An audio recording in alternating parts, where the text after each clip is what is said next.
I'll be taking these Huggies and whatever cash you got. Well, if Ryan's gonna look at it, then see if this is in the budget.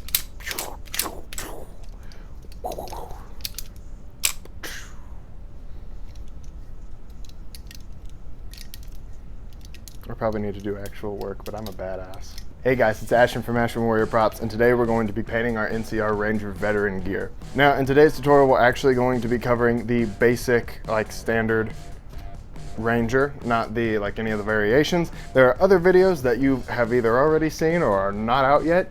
I don't know, I leave that up to Ryan. Today we're going to be covering how to do a hyper-realistic movie quality paint job to make your NCR Ranger cosplay, prop, film, whatever, really pop. So without further ado, let's get into it. Words, stuff. To get started with this, we're first going to go ahead and tackle the whole armor. Or the whole suit itself. So what I mean by that is we're going to lay everything out and do 3 to 4 coats of plasti dip on everything, and you're not going to do any kind of treatment. I was being John Marston from 1899. I'm going to wear my hat sideways. Got me sidetracked. All right, so we're going to do everything in 3 to 4 coats of plasti dip, and make sure it's good and even. Make sure you're not going over. Make sure you're not going too little. If you end up going a little bit over, no sweat. That natural pitting is going to add to the effect of this really old steel that we're going to try to accomplish. In fact, I did that a couple times on here. It gave it a texture, but we're not to that yet. After you've done your second to last plasti dip coat, you're then going to do a final coat, but do it hover, and you want to go get about 8 or 9 inches away from your part. So that way we can get a nice realistic textures. The texture is really going to sell this as well. So after you've got your texture pass on there, we're then going to get into the actual painting. And to start out, we're going to go ahead and do a black lacquer on the helmet piece. And what I mean by the helmet piece is strictly the bucket. If you did any sort of damage on your bucket, so the green part, if you did any sort of damage or nicks, or you want paint chips, what we're going to do is hit those areas, so your damage or wherever you want paint chips, with Rust-Oleum black lacquer. You can find it in the automotive aisle at most hardware stores. Let that dry, and then you're going to return to the rest of the armor. So we're going to hit the rest of the armor with some of this Rust-Oleum metallic paint and primer. It's the flat soft iron, and we're going to do 2 or 3 passes, and we're going to follow the same thing we did with the plasti dip. You're going to do 2 regular passes, and on your third we're going to do a distance pass, and that's just going to give us a really nice selling texture. Up next, before we do the Rust-Oleum on the faceplate of the helmet, what we're going to do is take and do I have some readily available? Bleep that out, is the All-Clad 2 lacquer chrome. And what we're going to do is do 2 light passes over everywhere that there was damage on the bucket of the helmet. The reason we do this is to pull off the chipped paint effect. If you notice anything that's metal that's got paint on it, look at a car for instance. If it's just paint chip and there's a polished metal or a bare metal underneath, it's going to be really, really shiny, and that's what we're doing right here. Once that chrome is on, give it some time to dry, and then what we're going to do is take, mind you, we've already done the armor, so don't worry about the armor until I get to it. So next we're going to take some of this mold builder, liquid latex, and a rat brush. I know this is not what they're actually called. They're horsehair brushes, as I've been told, but I'm gonna call them rat brushes because I hate them for everything but this and dusting things. What you're gonna do is dip that decently into the liquid latex and dab it everywhere you did damage or you want a paint chip on the bucket. Remember, the rest of the mask and the flashlight area is bare steel, so it's not gonna get the paint chip effect. We'll go over how to do damage on that later. So do that everywhere you did damage on the bucket or you want paint chips, and make sure it's thick enough to where you can actually see the white of the latex on there. If it's too thin and you can't see it almost instantly, then it's too thin and it's not gonna work how we want it to. And after that is dry, then what we're gonna do, rather than masking off the bucket, we're gonna take that soft flat iron and apply the same principles we did here to the mask and flashlight comm system area on the helmet. So you're going to give it 2 to 3 passes, with your first 2 being your regular coats, and then your third being a texture pass from a distance. And once that's done, now we're gonna get into the masking portion. So what we're gonna do next is mask off the mask and the flashlight comm system. And then we're going to focus on the bucket. So once you've masked that off, after it's dry, obviously, if you stuck tape on there right after you had painted this, whatever happens is your own fault. That was aggressive. We're gonna do the army green color on the bucket of the helmet. And the way I did this, you're gonna take your green ultra matte camouflage from Krylon, and you're gonna do a light pass with the green. After you've done your green, throw a little bit of your foam dust. I was telling you about this, I think in another video, how when I'm dremeling, I save my foam dust, and that's for this. You're gonna get the military sanded texture. You can also use sand. So yeah, you're gonna hit it with your green paint, throw some of your foam dust or some actual sand on there lightly. You're not gonna go too heavy with it. And once that's on there, you're gonna hit it with the beige camouflage. And then if you want more sand after the beige coat, you can. It's not necessary. The texture part is up to you. So after you've done the beige and you've thrown some more sand on it if you want, you're then gonna top coat that with a light dusting of the green, and that's going to give it this nice, well, of course, you know, it's not this because it's the final product. It's gonna give you a nice army green color that I thoroughly enjoy. With that, then we've got our base coats of color and paint down.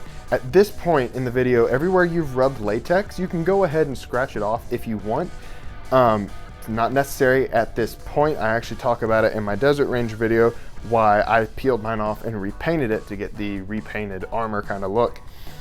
So you can go ahead and scratch off that latex, and if it's tough to get off, take you a Scotch-Brite pad and just lightly go over it. You don't want to dull it or anything. And at this point, we're done with all the, let me make sure. Now we're at the point where we're gonna get an airbrush involved and some of this fun paint. It's Tamiya Panaline accent color, and if you need to go shopping for it real quick, you can find it on Amazon for like $5. You'll need a black, a brown, and a dark brown. I do show it in the videos. Hello. I feel like a sneeze coming on. It's gonna be like an explosive one, I can feel it too. We're gonna have all of our pieces in front of us, and we're gonna take a 50-50 mix of a black and light brown Tamiya Panaline. You know what, I'm gonna show you what it is real quick. So you're gonna take a 50-50 mix of the black and brown, and you're gonna put it in a little bowl. We have spare prop bowls laying around, and you're gonna take either we have these little shop rags. You can get a whole box of them for like, I don't remember asking you a goddamn thing. You can get these little shop rags at like Lowe's or whatever, and they're kind of like thicker paper towels. They're really nice to have around the shop. And you're gonna mix that black and brown in a bowl, and then you're going to mix it up and dab it in your mixture. And this is gonna be a different method of achieving a shine and like a grimy shine. For this, instead of dabbing it around, you're going to dab and smear all along the faceplate. So you're gonna take that mixture on your rag, dab, smear, dab, smear, dab, smear, and you're gonna go all the way around. At the same time, while that's on there, you can go ahead and do that to the rest of the armor. Doing that to the rest of the armor out of the way is just gonna save you some time. So once you've done it to the helmet, move on to the arms and the backpack, and the chest. Remember, dab and swipe, dab and swipe, dab and swipe. Try to keep in the same direction as well. If those of you who have ever worked with metal before know, something like this would have been machined, and there's always not a grain, but there is a pattern from where the end mill or the tool used to cut the piece of metal has gone over it. That's why if you look at these brushed ends and whatever, it's all in the same direction. So again, maintain your same direction with the back, it's gonna be another one. The black and brown panel line. And once that's good and ready to roll, it can still be tacky for this next part. In fact, if it is tacky, you'll get a better shine in the end. Next up, we're gonna pull out our airbrush and we're going to use, I didn't prepare, I should have prepared, but I didn't. Did I grab the right stuff? Yes, I did. I don't sing everything I do. And you're gonna pull out your all-clad chrome and steel, and we're gonna mix that about the healthy ratio I used for like the Desert Ranger was like 25-75, but do a good 50-50 for the regular Ranger because it is darker in game. So mix that in your airbrush. Mix that in your airbrush, and then you're gonna go over all the armor once again, everything that is metal. It's not gonna really affect the green much because it's a matte and doesn't have a good base. So go over everything that should be the darker metal with your 50-50 chrome and steel all clad mix from your airbrush. And after you've done the helmet, again, just move on to the rest of the armor because this isn't complex and doesn't have different paint schemes on all of the armor. The most complex thing is the stencils, and we're getting to that. So after you've done your steel and chrome mix, next you're going to do another 50-50 of the black and brown panel liner, but this time we are not going to dab and smear. This time we're going to dab. This is going to act as our first, I'm going to call it a first grime pass. This is going to give it a little bit of age. So this is like the aging layer. So you can take it and just dab it all over the place. If it's got dots, good, that's what you want. Again, if you look back here on Alva, where the armor is, you can see the kind of dabbed look, and that's what happens to metal when it ages. It starts to pit and kind of, not rust, but it oxidizes over time, so it's gonna have a texture of an age to it. So dab over everything, and once again, go over all the armor that is supposed to be dark. And after that, we're going to cover our brushed metal pass. And what I mean by that is, once again, if you've ever looked at actual metal, you'll notice, especially machined metal, tooled metal, or military metal. Desmond, you thirsty? Desi. My dog's drinking water. Hey, buddy. You want to say hey to everybody? Here, you can say hey. Say hey. Mwah. Go do stuff. Go play. Go play with your duck. Back to the stuff. If you've ever looked at actual metal, you'll notice edges over time start getting wear on them, wear and tear, and you'll notice, again, they have a brush to them, a grain almost. So that's what we're gonna do in this pass. And what I did was I took some Tamiya acrylic chrome silver, and I took my rat brush, lightly dabbed it all over the sides, and we kind of acted like we're dry brushing. And what we're gonna do now is, once you've got that paint on there, is you're going to start at the edge and brush up on all the edges. I start with the helmet, so I start on the mask. Everywhere there's sharp edges, you're just gonna lightly brush. You can do it here and there on, like, in the center of the pieces if you want. This again is just going to sell the fact that it's old and real metal. After you've done that, we're gonna move on to painting the black parts of the helmet and even the chest piece and the backpack. So you're gonna go onto the black parts of the armor, and all the black parts on the armor are pretty much on the helmet. You're gonna do everything that has a mesh or a vent on it, and then again on the sides of the filters. And then the electrical hose on the side is supposed to be black as well. And the antenna. So you'll have your antenna, your hose, and everywhere that's got a mesh or a vent on the helmet. The other places that have black on them on this suit are the straps on the backpack and in between the plates on the chest. And what you can do for the chest is just stick a brush in there with your Mars Black and twist and just drag it a couple times. Here, I'm actually gonna get some of that dust out of there. So once you've got all the black on there, we're now going to go on to the stencils. Now I've included the stencils that are 100% accurate to the in-game model with the template. And the only variations I've done are the custom ones. So for instance, on the arm plates, it says RA 1302. The 1302 is just my, that's what I'm saying for my squad. So the Ashen squad, if you want your NCR Ranger cosplayer prop to be part of my squad, I would be flattered. You can paint the same numbers.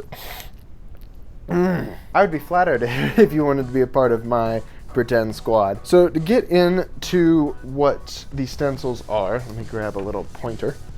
We're first going to start out with, here on the helmet, we've got, it says slot insert right here. You can see after I've done my aging, they're still there, but they're tougher to see. So slot insert is going to go on the face plates right below the lenses. Then you've got these 3 numbers on the lower right of the center cartridge. And then on the filter off to the side, you have this little down arrow, and then RTU to URI. On the comms panel flashlight, you have this HV57, which goes in this cavity up here at the top and the back. And then you've got this TH22-A in a circle that's going to go right here, right below that. And then you have a W3 that's turned sideways, and that's going to go right beside the antenna. And then you have T-power right there. On the back, you just have this simple L2, and then secure with the rounded off arrow. And the way I did this was I took a titanium white airbrush paint, and I laid it on decently thick. What I used to actually make my stencils was on a Cricut. If you don't have a Cricut, you can print them off and cut them out by hand. It's not that hard, I've done it before. But it is much easier if you have like a Cricut to cut stencils out on. And you can lay them on and then obviously do blue tape on the side of them just to make sure they stay in place. And then once again, you can go over everything on the helmet with this titanium white. Keep the titanium white because you're going to continue to use it for the rest of the stencils. So after we've covered the helmet with its stencils, we're going to go from head to toe. So next we're going to cover the chest. And on the chest, we only have like our squad number, LAPD Riot, and the fist. And those are simple enough to lay on. You just lay them on, and then the titanium white. Make sure if you see your pieces like flapping while you're trying to, if you're airbrushing and you see them like raising, just to try to shoot directly head on. And after you've got the chest done, we have the arm plates. And all that's on there is RA-1302. And again, those were just the numbers I had picked because in the game there is the arm plate and then there's a wrapping. All you can see is RA. And then the custom pieces I've done here, again, the hand plates are not on the in-game model, they're on the posters, and I just happen to really like them. And in one of them, LAPD Riot is on the right hand plate. So that is in the template if you want to use it. And that, I think, covers all of the stencils so far. Once they're on, you'll start to notice this whole suit starts really coming to life. Especially if you've airbrushed the stencils on, they come out so crisp and they're really nice. Next, after your stencils, we're going to do what I'm going to call the rust and grime pass. So it's different from our initial grime pass. This is rust, and we're trying to get the browns and reds of the Fallout universe to really set in and once again sell this whole suit and bring it to life, make it look real, make it look like a movie quality prop.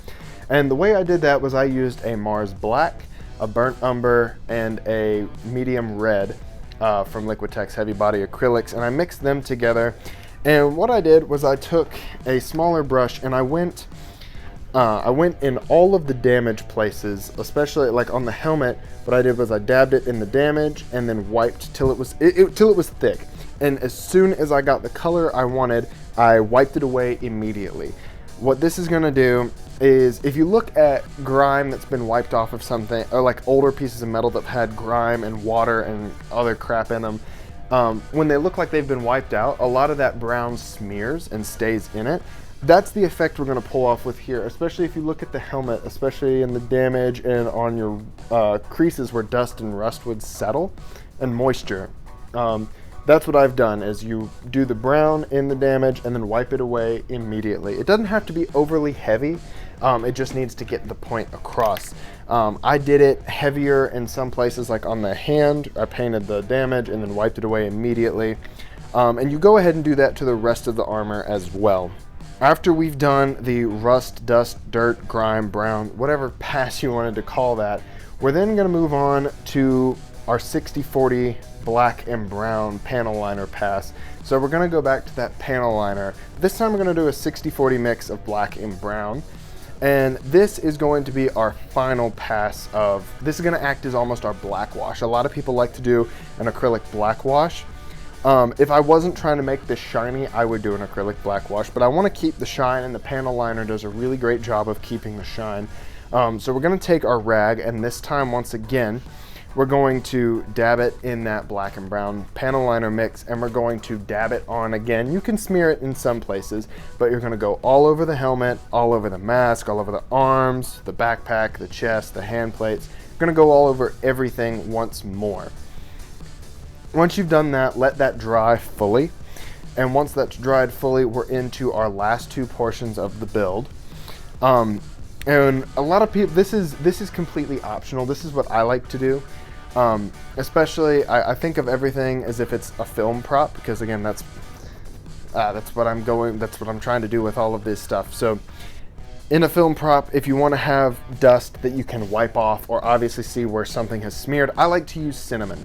And I know some people like to use it as actual rust. I've done that in the past too, where you throw it in cracks and then you burn it. But what we're doing here is a dust, dirt, and rust pass. A dirt, dust, and rust. If you look in New Vegas, you'll see the sandstorms whipping up and whatever, and it's supposed to be post-apocalyptic, and even if you trudge around in the woods for a while, you'll notice dirt gets everywhere. You can pad your pants and dirt puffs out of it. And, that was sexy. What I do is I spread my armor out on the table and I dabble cinnamon on it, and then I go back and take a wrap brush, and once the cinnamon is on it, coated evenly, we're gonna take the wrap brush and dust it off. You're not gonna dig into your damages and your cracks and crevices, because again, that's where we want this to settle. We don't want it to be all over the armor. We want the dirt and dust to look like it's collected in the crevices and the damage. It doesn't have to be everywhere. Again, the realistic part of this armor is that it's not everywhere. It's in places where, you know, that's why we wipe it wildly rather than, you know, methodically. Because it'll sell that natural collection. The cinnamon is optional. I just like to use it because, you know, if you're at a con and you decide, oh, I want to be really dirty in this suit, you throw some cinnamon on it. Or if you're doing a film scene and you want your character to be wiping off dust, the cinnamon, you know, wipes right off and doesn't dull or do anything to hurt the selling effect of this armor. And after that, all I did to complete this was I took some acrylic, traced out the lenses, and coated them in a mirror red tint so I can see out, you can't see in. And it is mirrored. If I can find the stuff again, I will link it in the description. So yeah, with all that, we are done. This set is super fun. This is easily the best one I've ever made. It looks, you know, on camera, it's gonna look good, but especially in real life, it looks real. Like if I didn't know that it was foam, I'd think it was real. So without, I don't know where I was going with that one.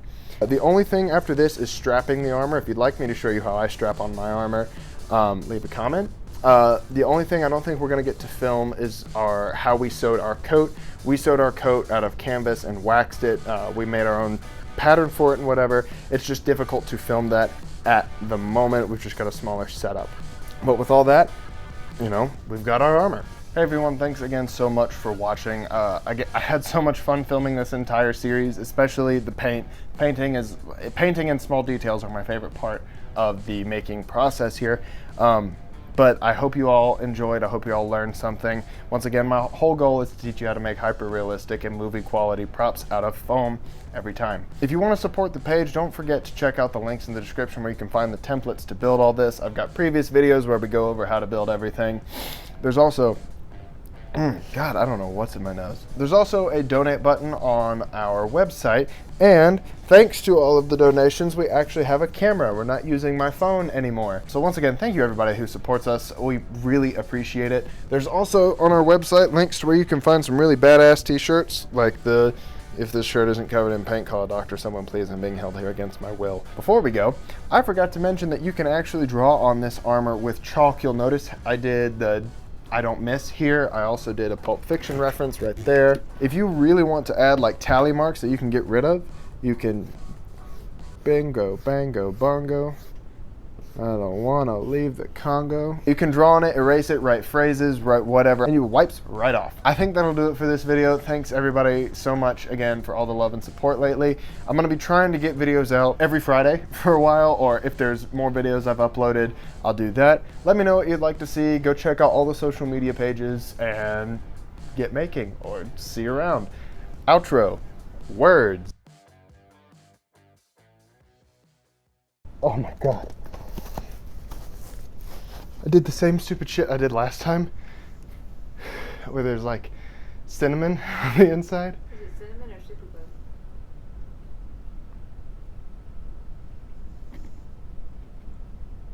glue?